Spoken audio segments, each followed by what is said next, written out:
بسم اللہ الرحمن الرحیم۔ شروع اللہ کا نام لے کر جو بڑا مہربان نہایت رحم والا ہے۔ یہ قرآن یعنی کتاب روشن کی آیتیں ہیں، مومنوں کے لیے ہدایت اور بشارت ہے، وہ جو نماز پڑھتے اور زکوٰۃ دیتی ہیں اور وہ آخرت کا بھی یقین رکھتے ہیں۔ جو لوگ آخرت پر ایمان نہیں رکھتے، ہم نے ان کے اعمال ان کے لیے آراستہ کر دیے ہیں تو وہ بھٹکتے پھر رہے ہیں۔ یہی لوگ ہیں جن کے لیے برا عذاب ہے اور وہ آخرت میں بھی بہت نقصان اٹھانے والے ہیں۔ اور تم کو یہ قرآن اس حکیم و علیم کی طرف سے عطا کیا جاتا ہے۔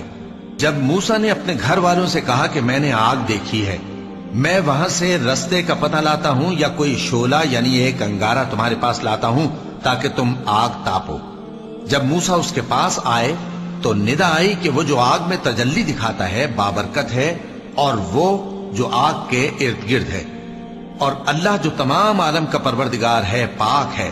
اے موسیٰ، میں اللہ ہوں، عزت والا، حکمت والا، اور اپنی لاٹھی ڈال دو۔ سو جب اسے دیکھا تو اس طرح حرکت کر رہی تھی گویا سانپ ہے، تو پیٹ پھیر کر بھاگے اور پیچھے مڑ کر نہ دیکھا۔ فرمایا، اے موسیٰ ڈرو مت، میرے پاس پیغمبر ڈرا نہیں کرتے۔ ہاں، جس نے ظلم کیا پھر برائی کے بعد اسے نیکی سے بدل دیا تو میں بخشنے والا مہربان ہوں۔ اور اپنا ہاتھ اپنے گریبان میں ڈالو، بے عیب سفید و روشن نکلے گا۔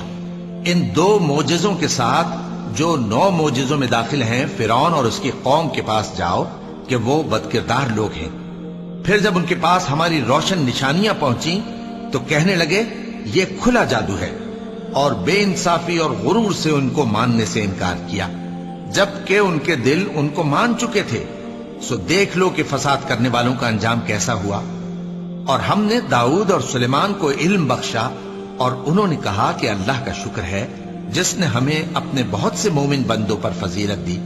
اور سلیمان داؤد کے قائم مقام ہوئے اور کہنے لگے کہ لوگوں، ہمیں اللہ کی طرف سے پرندوں کی بولی سکھائی گئی ہے اور ہر چیز عنایت فرمائی گئی ہے، بے شک یہ اس کا خاص فضل ہے۔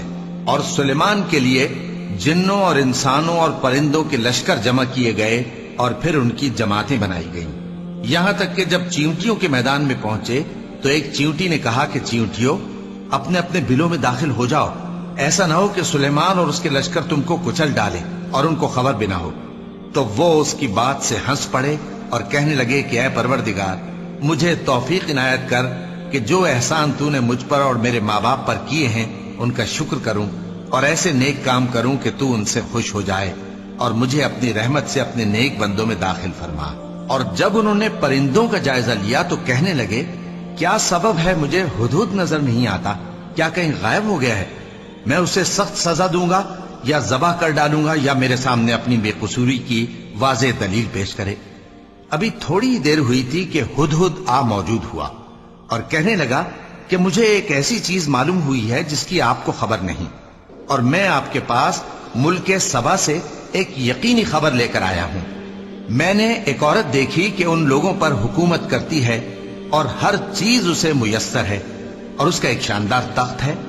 میں نے دیکھا کہ وہ اور اس کی قوم اللہ کو چھوڑ کر آفتاب کو سجدہ کرتے ہیں، اور شیطان نے ان کے اعمال انہیں آراستہ کر دکھائے ہیں اور ان کو رستے سے روک رکھا ہے، پس وہ رستے پر نہیں آتے، اور نہیں سمجھتے ہیں کہ اللہ کو جو آسمانوں اور زمین میں چھپی چیزوں کو ظاہر کر دیتا اور تمہارے پوشیدہ اور ظاہر اعمال کو جانتا ہے، کیوں سجدہ نہ کریں؟ اللہ کے سوا کوئی عبادت کے لائق نہیں، وہی عرش عظیم کا مالک ہے۔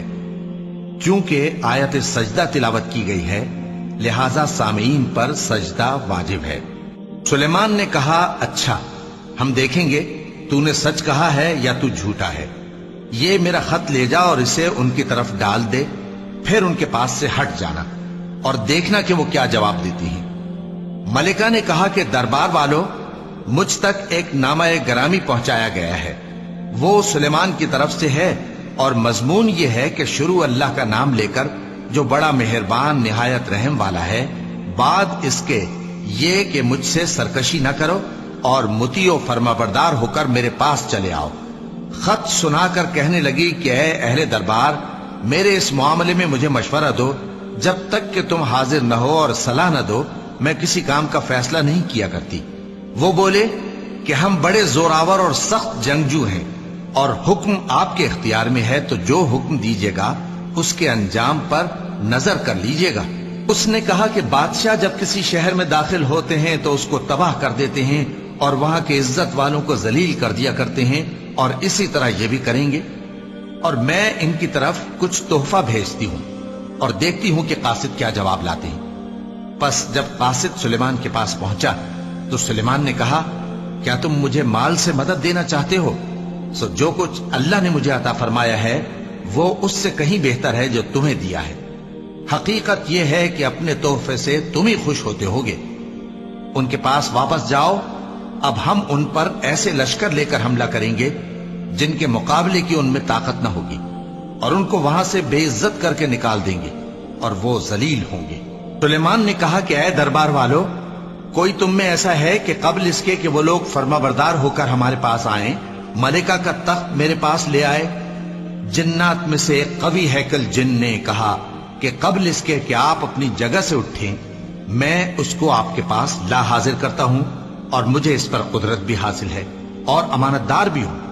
ایک شخص جس کو کتاب الہی کا علم تھا کہنے لگا کہ میں آپ کی آنکھ کے جھپکنے سے پہلے پہلے اسے آپ کے پاس حاضر کیے دیتا ہوں۔ جب سلیمان نے تخت کو اپنے پاس رکھا ہوا دیکھا تو کہا کہ یہ میرے پروردگار کا فضل ہے تاکہ مجھے آزمائے کہ میں شکر کرتا ہوں یا کفران نعمت کرتا ہوں، اور جو شکر کرتا ہے تو اپنے ہی فائدے کے لیے شکر کرتا ہے، اور جو ناشکری کرتا ہے تو میرا پروردگار بے نیاز ہے، کرم کرنے والا ہے۔ سلیمان نے کہا کہ ملکہ کے امتحان عقل کے لیے اس کے تخت کی صورت بدل دو، دیکھیں کہ وہ سوج رکھتی ہے یا ان لوگوں میں سے ہے جو سوج نہیں رکھتے۔ پھر جب وہ آ پہنچی تو پوچھا گیا کہ کیا آپ کا تخت بھی اسی طرح کا ہے؟ اس نے کہا کہ یہ تو گویا ہو بہو وہی ہے، اور ہم کو اس سے پہلے ہی سلیمان کی عظمت و شان کا علم ہو گیا تھا، اور ہم فرما بردار ہیں۔ اور وہ جو اللہ کے سوا دوسروں کی پرستش کرتی تھی، سلیمان نے اس کو اس سے منع کیا کہ وہ کافروں میں سے تھی۔ اس کے بعد اس سے کہا گیا کہ محل میں چلیے۔ جب اس نے اس کے فرش کو دیکھا تو اسے پانی کا حوض سمجھا اور کپڑا اٹھا کر اپنی پنڈلیاں کھول دی۔ سلیمان نے کہا، یہ ایسا محل ہے جس کے نیچے بھی شیشے جڑے ہوئے ہیں۔ وہ بول اٹھی کہ پروردگار، میں اپنے آپ پر ظلم کرتی رہی تھی، اور اب میں سلیمان کے ساتھ اللہ رب العالمین پر ایمان لاتی ہوں۔ اور ہم نے سمود کی طرف ان کے بھائی صالح کو بھیجا کہ اللہ کی عبادت کرو، تو وہ دو فریق ہو کر آپس میں جھگڑنے لگے۔ صالح نے کہا کہ اے قوم، تم بھلائی سے پہلے برائی کے لیے کیوں جلدی کرتے ہو، اور اللہ سے بخشش کیوں نہیں مانگتے تاکہ تم پر رحم کیا جائے؟ وہ کہنے لگے کہ تم اور تمہارے ساتھی ہمارے لیے برا شگون ہیں۔ صالح نے کہا کہ تمہاری بدشگونی اللہ کے پاس ہے، بلکہ تم ایسے لوگ ہو جن کی آزمائش کی جاتی ہے، اور شہر میں 9 شخص تھے جو ملک میں فساد کیا کرتے تھے اور اصلاح سے کام نہیں لیتے تھے۔ کہنے لگے کہ اللہ کی قسم کھاؤ کہ ہم رات کو اس پر اور اس کے گھر والوں پر شبخون ماریں گے، پھر اس کے وارثوں سے کہہ دیں گے کہ ہم تو اس کے گھر والوں کے موقع ہلاکت پر تھے ہی نہیں، اور ہم سچ کہتی ہیں۔ اور وہ ایک چال چلے، اور ہم نے بھی ایک تدبیر کی، اور ان کو کچھ خبر نہ ہوئی۔ تو دیکھ لو کہ ان کی چال کا انجام کیسا ہوا۔ ہم نے ان کو اور ان کی قوم سب کو ہلاک کر ڈالا۔ اب ان کے یہ گھر ان کے ظلم کے سبب تلپٹ پڑے ہیں۔ جو لوگ علم رکھتے ہیں ان کے لیے اس میں نشانی ہے، اور جو لوگ ایمان لائے اور ڈرتے تھے ان کو ہم نے نجات دی۔ اور لوط کو یاد کرو جب انہوں نے اپنی قوم سے کہا کہ تم بے حیائی کے کام کیوں کرتے ہو جبکہ تم دیکھتے ہو؟ کیا تم عورتوں کو چھوڑ کر لذت حاصل کرنے کے لیے مردوں کی طرف مائل ہوتے ہو؟ حقیقت یہ ہے کہ تم احمق لوگ ہو۔ تو ان کی قوم کے لوگ بولے تو یہ بولے، اور اس کے سوا ان کا کچھ جواب نہ تھا کہ لوط کے گھر والوں کو اپنے شہر سے نکال دو، یہ لوگ پاک بننا چاہتے ہیں۔ تو ہم نے ان کو اور ان کے گھر والوں کو نجات دی، مگر ان کی بیوی کہ اس کی نسبت ہم نے مقرر کر رکھا تھا کہ وہ پیچھے رہنے والوں میں ہوگی۔ اور ہم نے ان پر مے برسایا، سو جو مے ان لوگوں پر برسا جن کو متنبع کر دیا گیا تھا برا تھا۔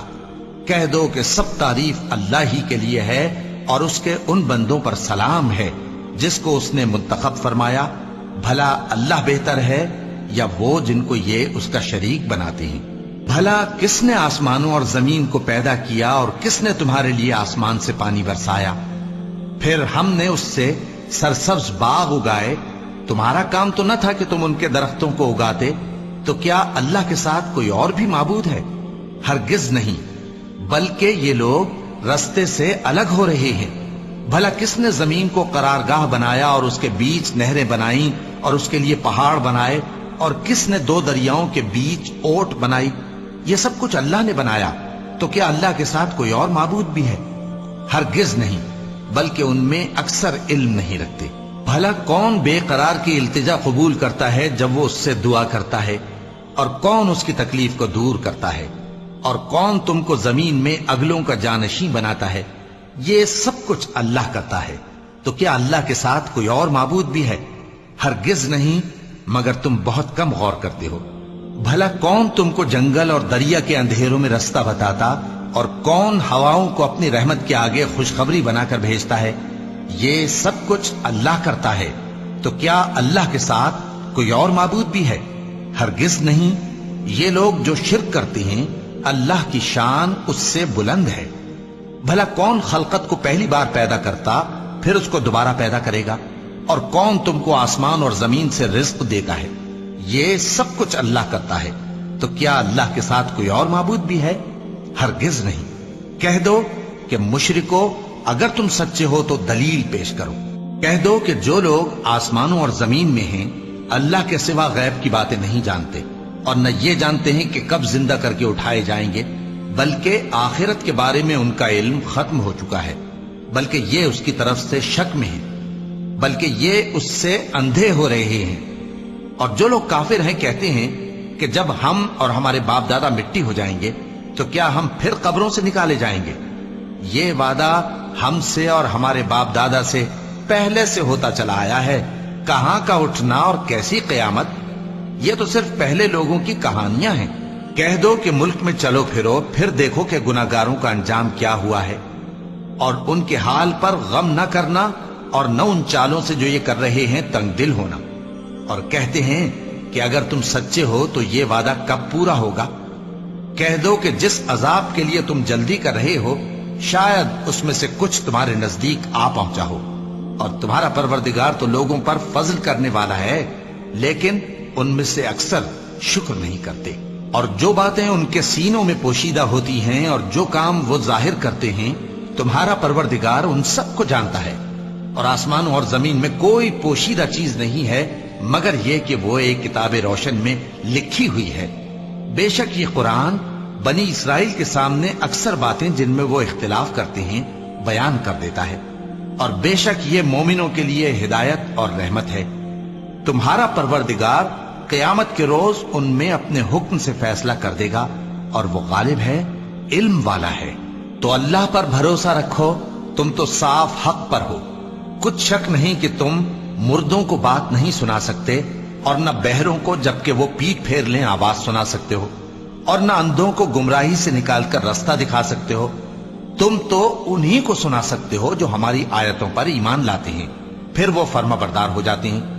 اور جب ان کے بارے میں عذاب کا وعدہ پورا ہوگا تو ہم ان کے لیے زمین میں سے ایک جانور نکالیں گے جو ان سے باتیں کرے گا۔ یہ ہم اس لیے کریں گے کہ لوگ ہماری آیتوں پر ایمان نہیں لاتے تھے۔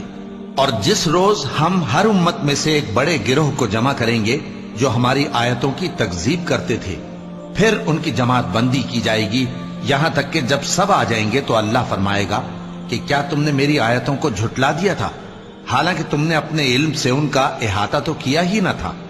بھلا تم کیا کرتے رہتے تھے؟ اور ان کے ظلم کے سبب ان کے حق میں وعدہ عذاب پورا ہو کر رہے گا تو وہ بول بھی نہ سکیں گے۔ کیا انہوں نے نہیں دیکھا کہ ہم نے رات کو اس لیے بنایا ہے کہ اس میں آرام کریں، اور دن کو روشن بنایا ہے کہ اس میں کام کریں؟ بے شک اس میں مومن لوگوں کے لیے نشانیاں ہیں۔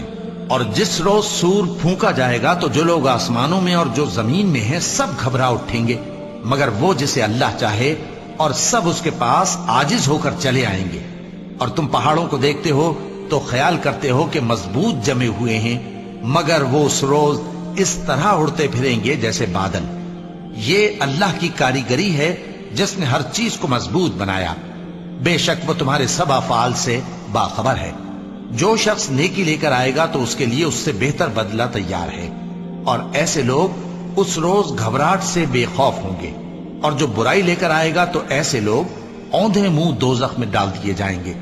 تم کو تو انہی اعمال کا بدلہ ملے گا جو تم کرتے رہے ہو۔ کہہ دو مجھ کو یہی ارشاد ہوا ہے کہ اس شہر مکہ کے مالک کی عبادت کروں جس نے اس کو محترم بنایا ہے، اور ہر چیز اسی کی ہے، اور مجھے یہ بھی حکم ہوا ہے کہ میں فرما بردار رہوں، اور یہ بھی کہ قرآن پڑھا کروں۔ اب جو شخص راہ راست اختیار کرتا ہے تو اپنے ہی فائدے کے لیے اختیار کرتا ہے، اور جو گمراہ رہتا ہے تو کہہ دو کہ میں تو صرف خبردار کرنے والا ہوں۔ اور کہو کہ اللہ کا شکر ہے وہ تم کو عنقریب اپنی نشانیاں دکھائے گا تو تم ان کو پہچان لو گے، اور جو کام تم کرتے ہو تمہارا پروردگار ان سے بے خبر نہیں ہے۔